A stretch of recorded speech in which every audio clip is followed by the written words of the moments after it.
আসসালামু আলাইকুম এভরিওয়ান। আজকে আপনাদের জন্য একটি নতুন রেসিপি নিয়ে আসলাম, আলুর চড়ই ভাজা। আপনারা এটি চাইলে সন্ধ্যার সময় তৈরি করতে পারেন। একটি পাত্রে পানি নিয়ে নিলাম আর কিছু পরিমাণ আলু দিয়ে দিলাম সিদ্ধ হওয়ার জন্য। যতক্ষণ পর্যন্ত সিদ্ধ না হবে তোলা যাবে না, ভালোভাবে সিদ্ধ হতে হবে। দেন এক এক করে আলুগুলা তুলতে থাকবো।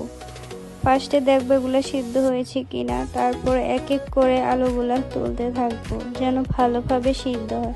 একটি বাটির মধ্যে আলুগুলা নিয়ে নিলাম, গ্রেটার দিয়ে আলুগুলা ভালোভাবে গ্রেট করে নিলাম যেন ভালোভাবে সবগুলা একসাথে আলু গ্রেট হয়।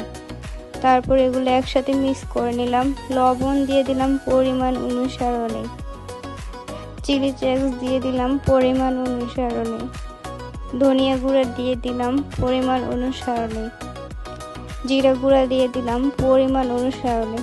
সবগুলা একসাথে মিক্স করব হাতে ভালোভাবে যেন সবগুলা একসাথে ভালোভাবে সবগুলা মিক্স হয়।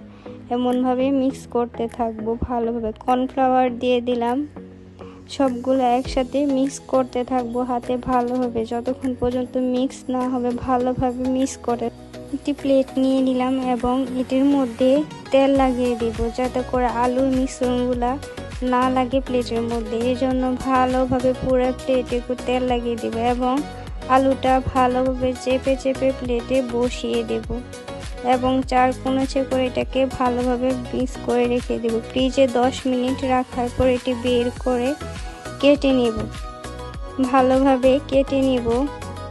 পুরোটা আলু লম্বালম্বিভাবে কেটে নেব এক এক করে এবং একটি প্যানে তেল দিয়ে দেব পরিমাণ অনুসারে এবং এক এক করে আলুর পিসগুলো দিয়ে দেব যাতে না ভাঙে। সেভাবে এক এক করে সবগুলো আলুর পিস দিয়ে দেব তেলের মধ্যে।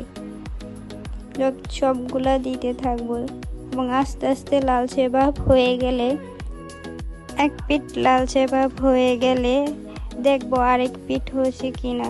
দেন উল্টিয়ে দেব, এ পিঠ থেকে ও পিঠ করে দেব ভালোভাবে হওয়ার জন্য।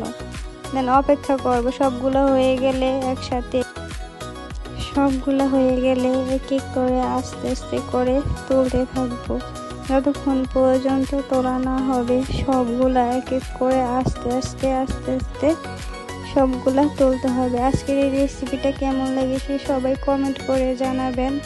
আসসালামু আলাইকুম এভরিওয়ান।